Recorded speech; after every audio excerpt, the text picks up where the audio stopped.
नमस्कार, दिन भर की बड़ी खबरों में आपका स्वागत है। मैं हूं अस्मिता। इस बुलेटिन में आज बात होगी असम और बंगाल में हुए पहले चरण के मतदान की, पीएम मोदी के बांग्लादेश दौरे की, बात करेंगे सरकार के खिलाफ किसानों की रणनीति की, जानेंगे बीजेपी सांसद ने अपनी ही सरकार को कैसे डाला मुश्किलों में, और बुलेटिन के आखिर में बात लगातार बढ़ते पेट्रोल डीजल के दामों पर सरकार के पक्ष की। लेकिन तमाम बड़ी खबरों से पहले एक नजर सुर्खियों पर। केरल रोड शो में बोले बीजेपी राष्ट्रीय अध्यक्ष जेपी नड्डा, वैचारिक रूप से भ्रमित है माकपा और कांग्रेस, वर्षों से कर रहे हैं सिर्फ बातें। एमपी, दिल्ली, महाराष्ट्र, पंजाब और बिहार में होली मिलन पर रोक, राजस्थान में शाम 4 बजे से रात 10 बजे तक खेल सकेंगे होली, बढ़ते संक्रमण के चलते लिया गया फैसला। पश्चिम बंगाल में दूसरे चरण के लिए प्रचार अभियान तेज, दूसरे चरण के लिए टीएमसी ने नंदीग्राम को बनाया अपना मुख्य प्रचार केंद्र, ममता बनर्जी नंदीग्राम से ही करेंगी सभी सीटों पर प्रचार। बढ़त के साथ बंद हुआ शेयर बाजार, सेंसेक्स 568 अंकों की बढ़त के साथ 49,008 के स्तर पर हुआ बंद, निफ्टी 182 अंकों की बढ़त के साथ 14,507 के स्तर पर हुआ बंद। सुर्खियों के बाद बात आज की बड़ी खबर की। 5 राज्यों के विधानसभा चुनावों में आज असम और पश्चिम बंगाल में पहले चरण का मतदान हुआ। पश्चिम बंगाल में 8 और असम में 3 चरणों में मतदान होना है। आज पश्चिम बंगाल की 30 और असम की 47 सीटों के लिए वोटिंग हुई। पश्चिम बंगाल में वोटिंग को लेकर तमाम सवाल उठाए जा रहे थे, लेकिन वहां वोटिंग के दौरान कोई बड़ी घटना सामने नहीं आई। तो कहां हुआ कितना मतदान और आज वोटिंग के दौरान क्या रहा दिन भर का हाल, देखिए ये रिपोर्ट। असम और पश्चिम बंगाल में पहले चरण का मतदान आज खत्म हो गया। मतदान के दौरान 1-2 घटनाओं को छोड़ दिया जाए तो पूरी तरह से शांति रही। असम की 47 सीटों पर हुए मतदान में लगभग 78 और पश्चिम बंगाल की 30 सीटों पर लगभग 84। वैसे दिन भर बीजेपी और टीएमसी के बीच एक दूसरे पर आरोप लगाने का सिलसिला जरूर चलता रहा। सुबह से ही मतदान केंद्रों में मतदाताओं की लंबी लंबी कतारें देखने को मिलने लगी थी। हालांकि बंगाल में सुबह मतदान प्रतिशत को लेकर उस समय गहमागहमी बढ़ गई थी, जब टीएमसी की ओर से शिकायत की गई कि काठी उत्तर और दक्षिण विधानसभा क्षेत्र में 9:13 पर वोटिंग प्रतिशत 18.47 और 18.95% था। 4 मिनट के बाद 9:21 पर वोटर टर्नआउट कम होकर 10.60 और 9.40% हो गया। तो वहीं नंदीग्राम से बीजेपी के उम्मीदवार शुभेंदु अधिकारी ने चुनाव आयोग को पत्र लिखकर हल्दिया के additional SP Partha Ghosh, Haldia SDPO Barun Baidya और नंदीग्राम के कुछ पुलिस अधिकारियों पर टीएमसी कार्यकर्ताओं की मदद करने का आरोप लगाया। आज के मतदान के बाद बंगाल चुनाव के पहले चरण 30 सीटों पर 191 और असम की 47 सीटों पर 264 उम्मीदवारों की किस्मत ईवीएम में कैद हो गई। पश्चिम बंगाल की जिन 30 सीटों पर आज वोटिंग हुई उसमें से 23 सीटें जंगल महल के इलाके में आती हैं और बाकी की 7 सीटें पूर्वी मेदिनीपुर की हैं। पहले चरण में पूर्वी मेदिनीपुर की 16 में से 7, पश्चिमी मेदिनीपुर की 15 में से 6 और बांकुड़ा की 12 में से 4 सीटों पर, जबकि पुरुलिया की सभी 9 और झाड़ग्राम की सभी 4 सीटों पर वोट डाले गए। 2016 में 27 सीटें टीएमसी ने और 2 सीटें कांग्रेस ने जीती थी। 1 सीट आरएसपी के खाते में गई थी। बीजेपी का खाता भी नहीं खुला था। असम की जिन 47 सीटों पर वोटिंग हुई उनमें से 42 सीटें ऊपरी असम के 11 जिलों की हैं, जबकि 5 सीटें सेंट्रल असम इलाके की शामिल हैं।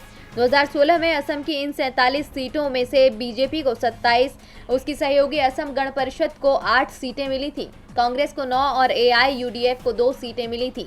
1 सीट अन्य के पक्ष में गई थी। लेकिन 2021 में मतदाता किसके पक्ष में फैसला सुनाएंगे, ये 2 मई को सामने आ जाएगा।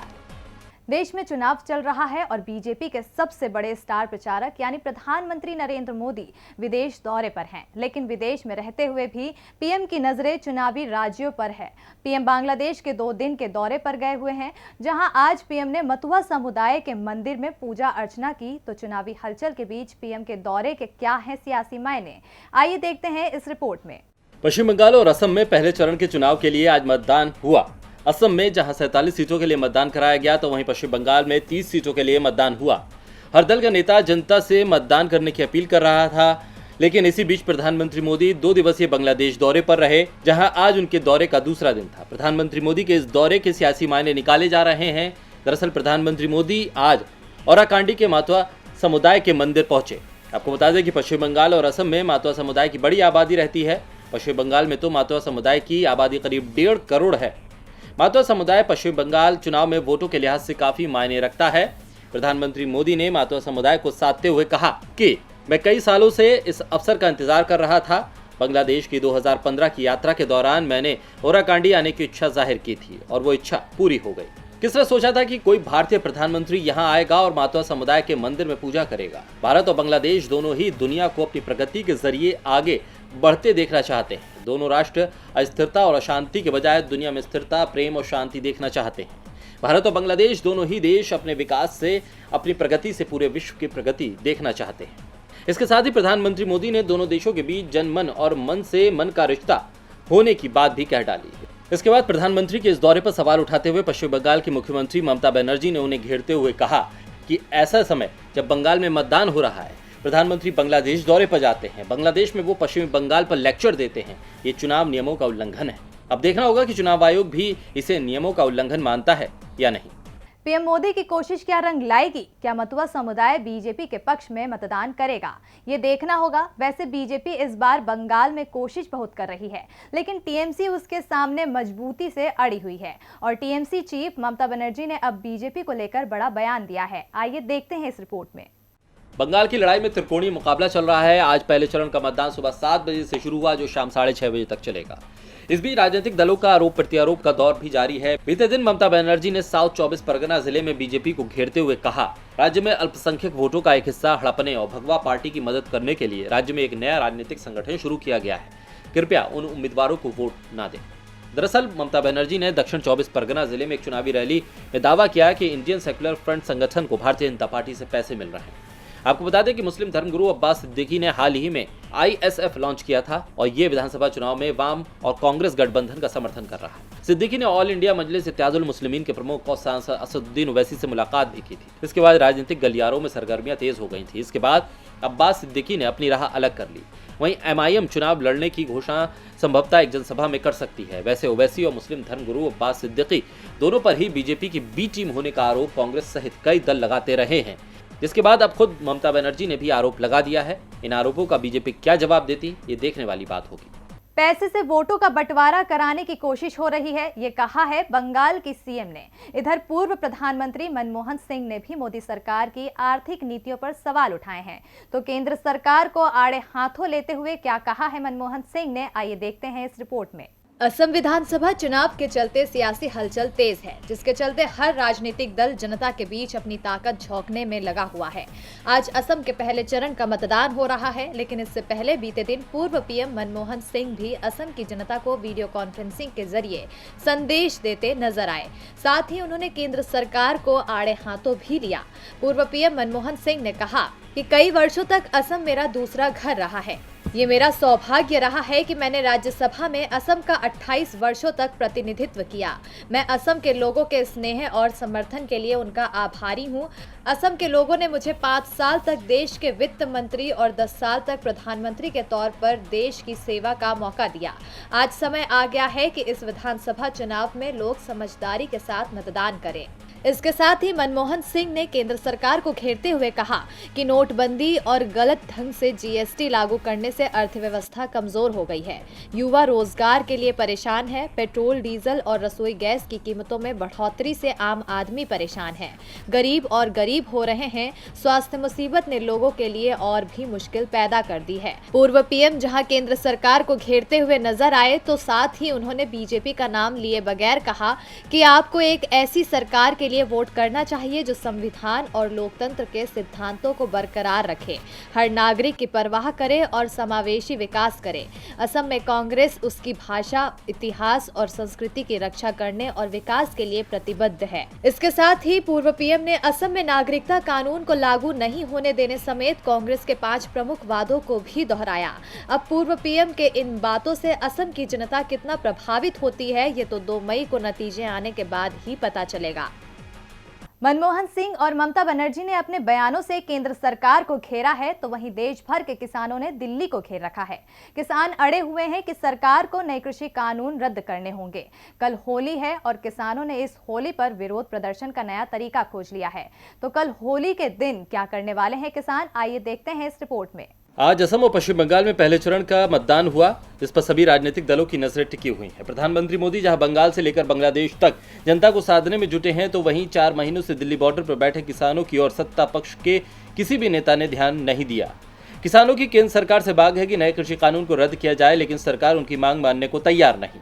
किसान सरकार से अपनी मांग पूरी कराने के लिए कभी ट्रैक्टर मार्च निकालते हैं तो कभी भारत बंद का आह्वान करते हैं, लेकिन सरकार पर अब इसका कोई असर होता हुआ नहीं दिख रहा है। तो किसानों ने भी अपनी आगे की रणनीति में और बदलाव करना शुरू कर दिए हैं। किसानों का जोर किसानों की पंचायतों पर है और ऐसी ही एक पंचायत राजस्थान के दौसा में हुई। महापंचायत में किसान नेता राकेश टिकैत ने कहा, सरकार के साथ उनकी सींग उलझ गई है। सरकार शर्तों के साथ वार्ता करनी चाहती थी, तो हम भी कानून वापसी की शर्त पर बात करेंगे। इसलिए किसान आंदोलन कब समाप्त होगा कुछ पता नहीं। दिसंबर तक की तो तैयारी हमने कर ही रखी है। सरकार जब तक तीनों कृषि कानून वापस नहीं लेती तब तक आंदोलन चलेगा, क्योंकि ये किसानों की आज़ादी का आंदोलन है। आज़ादी के आंदोलन में भी सालों लगे थे। किसान जहां सरकार को घेरने की रणनीति बना रहे हैं, तो वहीं त्योहारों की तैयारियों में भी जुट चुके हैं। इसके चलते अब 28 मार्च को किसान टिकरी बॉर्डर पर होली की तैयारी में है। वहीं होली के बाद संयुक्त मोर्चा फिर से बैठक करेगा, इसमें आगामी गतिविधियां तय की जाएंगी। अब किसानों की इन तैयारियों के बाद सरकार क्या किसानों की मांग सुनेगी, ये तो समय आने पर ही पता चलेगा। किसानों ने मोदी सरकार की मुश्किलें बढ़ा रखी है और अब उनकी पार्टी के सांसद ने भी सरकार के लिए परेशानी बढ़ा दी है। बात सुप्रीम कोर्ट के कामकाज में सरकार के हस्तक्षेप को लेकर है। तो क्या कहा है बीजेपी सांसद ने, देखिए ये रिपोर्ट। देश की जनता यदि किसी पर सबसे ज्यादा भरोसा करती है तो वो है देश का सुप्रीम कोर्ट। देशवासियों को ये भरोसा है कि यदि उनके साथ कुछ भी गलत हुआ तो कोर्ट में उन्हें न्याय जरूर मिलेगा और कोर्ट लोगों की इस उम्मीद पर खरा भी उतरा है। लेकिन पिछले कुछ समय से सुप्रीम कोर्ट पर भरोसे को लेकर सवाल भी खड़े होना शुरू हो गए हैं। यहाँ तक सुप्रीम कोर्ट के 4 वरिष्ठ जजों ने भी एक बार कोर्ट में कामकाज की पारदर्शिता पर सवाल खड़े कर दिए थे। जिन जजों ने सवाल किए थे उनमें से एक बाद में सुप्रीम कोर्ट के चीफ जस्टिस भी बने। जो आरोप जजों की ओर से लगाए गए थे वो मीडिया के बीच आकर लगाए गए थे। उनका इशारा सीधे सीधे सरकारी हस्तक्षेप की ओर भी था और अब बीजेपी सांसद ने भी इसे लेकर अपनी ही पार्टी को सवालों के घेरे में खड़ा कर दिया है। बीजेपी सांसद सुब्रमण्यम स्वामी ने कहा, मैंने कानून मंत्री रविशंकर प्रसाद से कहा है कि वो अपने अफसरों को हिदायत जारी करें कि वो सुप्रीम कोर्ट के मामलों में हस्तक्षेप ना करें।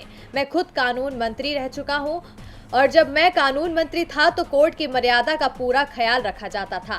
मैं बखूबी समझता हूं जो हो रहा है ऐसा नहीं किया जाना चाहिए, लेकिन लगता है कि मोदी सरकार में प्रोटोकॉल बदल गया है।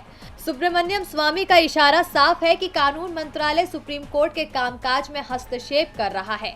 यदि बीजेपी सांसद के आरोप सही हैं और सुप्रीम कोर्ट के रजिस्ट्री व लिस्टिंग सेक्शन में कानून मंत्रालय के अधिकारी दखलंदाजी कर रहे हैं तो ये देश के लोकतंत्र के लिए भी मुश्किल भरा है, क्योंकि लोकतंत्र में न्यायपालिका की पूर्ण स्वतंत्रता बेहद जरूरी है। और बुलेटिन के आखिर में बात तेल की कीमतों को लेकर सरकार के दावे की।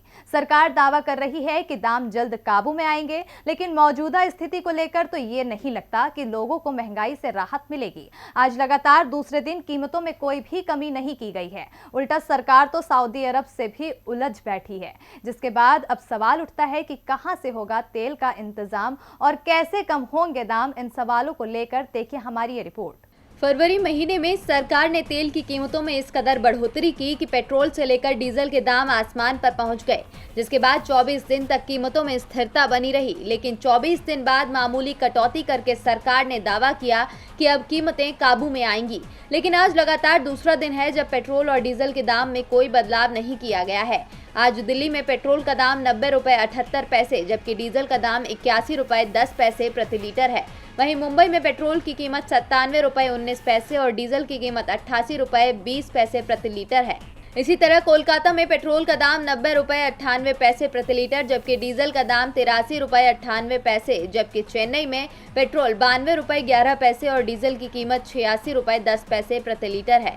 इस बेतहाशा महंगाई के बीच मोदी सरकार सऊदी अरब को आंख दिखा रही है। दरअसल सऊदी अरब ने उत्पादन नियंत्रण को कम करने के भारत के आग्रह को नजरअंदाज कर दिया है। ऐसे में भारत ने कहा है कि वो कच्चे तेल की खरीद किसी ऐसे देश से करेगा जो अनुकूल कारोबारी शर्तों के साथ सस्ती दरों की पेशकश करेगा। दुनिया के तीसरे सबसे बड़े तेल आयातक देश भारत की रिफाइनरी कंपनियां आपूर्ति में विविधीकरण के लिए पश्चिम एरिया के बाहर से अधिक तेल की खरीद कर रही हैं। पेट्रोलियम मंत्री धर्मेंद्र प्रधान ने कहा कि आयात पर निर्णय से पहले भारत अपने हितों का ध्यान रखेगा। उन्होंने कहा कि किसी भी देश द्वारा सस्ती दरों पर आपूर्ति हमारी प्राथमिकता है, ये कोई भी देश हो सकता है।